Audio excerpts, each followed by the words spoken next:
commencé véritablement, du moins on a su que ça avait commencé à l'automne 2016 lors du discours de Bernard Sévigny devant la Chambre de commerce. Vous incarnez l'opposition.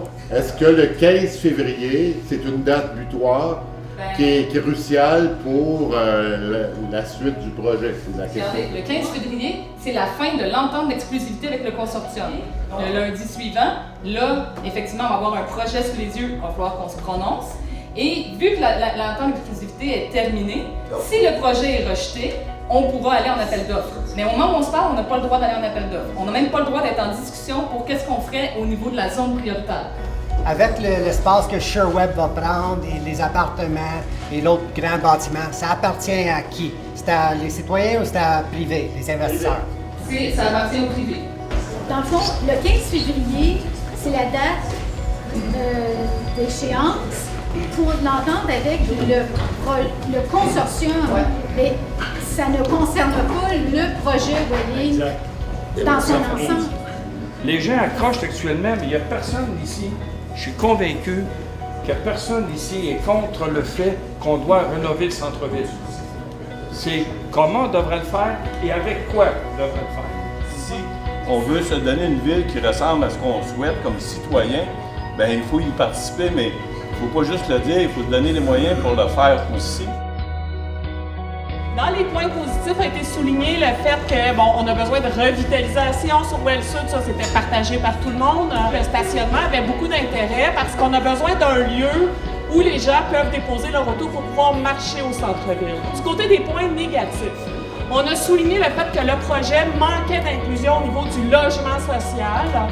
Aussi le fait que le côté culturel avait été un peu évacué du projet. On comprend que c'est pas tout le projet ce qui a été présenté. Malgré tout un peu la controverse alentour de ce projet-là, il y a une certaine mobilisation.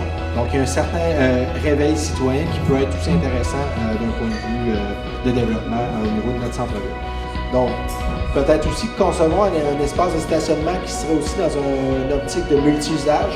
Donc, si on est sur du 300-400 places, est-ce qu'on peut aussi essayer de voir à faire du multi-usage? Parce qu'on le sait qu'il y aura des cases de stationnement qui ne seront pas prises. Est-ce qu'on peut y intégrer des marchés publics? Est-ce qu'on peut utiliser pour des places réservées pour des vélos en libre-service, des voitures en libre-service? Donc, avoir un petit peu plus d'audace par rapport à ce volet-là. On trouve principalement, il y a beaucoup de gens qui ont nommé qu'on était pressés dans le projet. Donc c'est allé vite, on n'a pas eu le temps d'y réfléchir, on se fait une tête ce soir, on apprend beaucoup de choses sur le projet qu'on aurait aimé savoir plus tard, puis on aurait aimé être concerté. Donc on trouve que ça va vite, puis on se dit, est-ce qu'on pourrait pas avoir un processus plus lent, plus inclusif pour réussir à prendre des bonnes décisions, puis pas en être déçu dans quelques années. Qu'est-ce qu'il va y avoir les autres bâtisses plus tard? C'est bien beau ce bâtisse-là, 60 logements. Est-ce que c'est des logements primotiques, des logements un 4,5 que c'est 1500$? On se pose des questions du côté-là. Le projet présenté comme il est actuellement, peut-être un clash avec le style actuel de la rue Wellington Sud. C'est inspiré de Sherbrooke et non de Montréal ou d'une grande ville. Donc c'était au niveau du visuel du projet.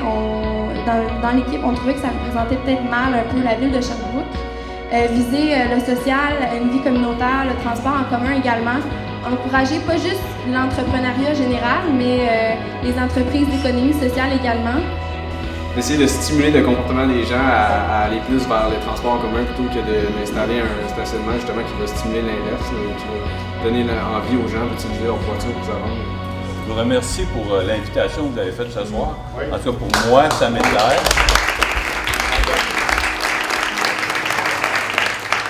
Donc, j'aimerais remercier en premier Elysium qui nous accueille ici. Donc, n'hésitez pas, si vous voulez rester, prendre un verre, encourager cette super entreprise qui vient de s'établir au centre-ville. Allez-y, parce que ça nous a rien coûté, la location de la salle. Fait que,